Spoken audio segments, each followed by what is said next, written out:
Welcome to Gomez world. இன்றைக்கி என்ன ரெசிபினா கறி தோசை.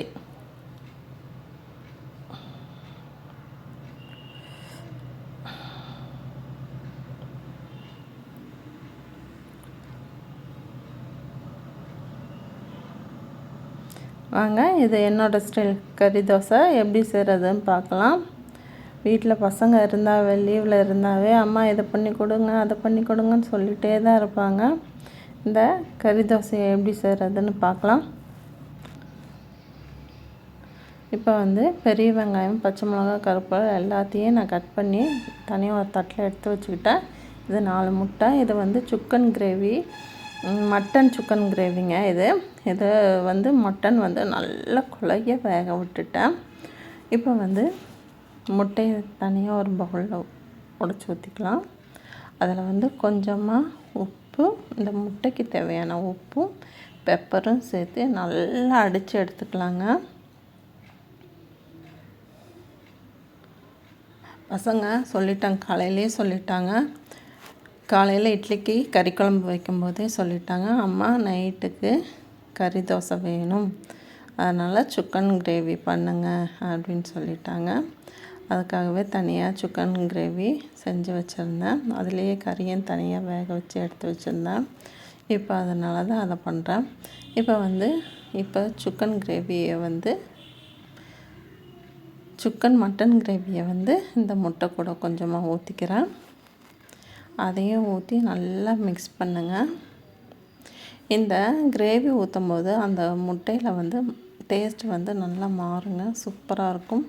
இதை இந்த தோசைக்கு முழுக்க நல்லெண்ணெய் ஊற்றினா நல்லாயிருக்கும். கடலெண்ணெயும் நல்லா இருக்குங்க. இதில் நான் இப்போ நல்லெண்ணெய் ஊற்றி செய்கிறேன். இப்போது 1/4 கரண்டி அளவுக்கு மாவு ஊற்றிட்டு, இந்த மாவு நல்லா வேகணுங்க. அப்போ தான் சாப்பிடும்போது மாவு இல்லாமல் வாயில் தட்டுப்படும். நல்லா கொஞ்சம் வெந்த பிறகு, இது மாதிரி வெந்த பிறகு, 1 நிமிஷம் வெந்த பிறகு, அதுக்கப்புறமா தான் நம்ம முட்டையை அடித்து வச்சுருந்த முட்டையை ஊற்றணும். இல்லைன்னா மாவு சாப்பிடும்போது அந்த மாவு வேகாமல் வாயில் மாவு தட்டுப்படும். அதனால் வேக விட்டு, அதாவது மூடி போட்டு வேக விட்டுட்டு 1 நிமிஷம் வேக விட்டுட்டு அதுக்கப்புறமா இந்த முட்டை கிரேவியை ஊற்றுங்க. அதுக்கப்புறமா இதில் பெப்பர் தூள், அதுக்கப்புறமா தான் நான் இந்த மட்டன் சுக்கா இதை அப்படியே நான் சேர்த்துக்க போகிறேன்.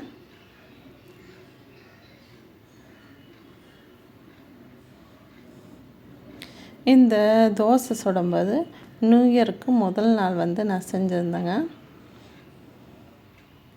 பசங்க எங்கேயும் வெளியெல்லாம் வேண்டாமா, வீட்லேயே நம்ம செஞ்சு சாப்பிட்டுக்கலாம் அப்படின்னு சொல்லிட்டாங்க. வெளியே போனால் ரொம்ப கூட்டமாக இருக்குது, ரஷ்ஷாக இருக்கும், அதனால் வேணான்னு சொல்லிட்டாங்க. அதனால் வீட்லேயே இந்த கறி தோசை செஞ்சு கொடுங்கன்னு சொல்லிட்டாங்க.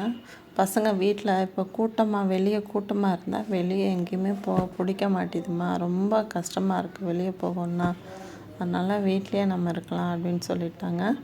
இப்போ நான் மட்டன் சுக்கா இதை போட்டுட்டு திரும்பவும் மூடி போட்டு வேக வைங்க. மூடி போட்டால் தான் மேலே நல்லா வெந்து வரும். முட்டை மாவு அந்த கிரேவியெல்லாம் நல்லா வெந்துருங்க. அதுக்கப்புறமா நீங்கள் திருப்பி போடுங்க.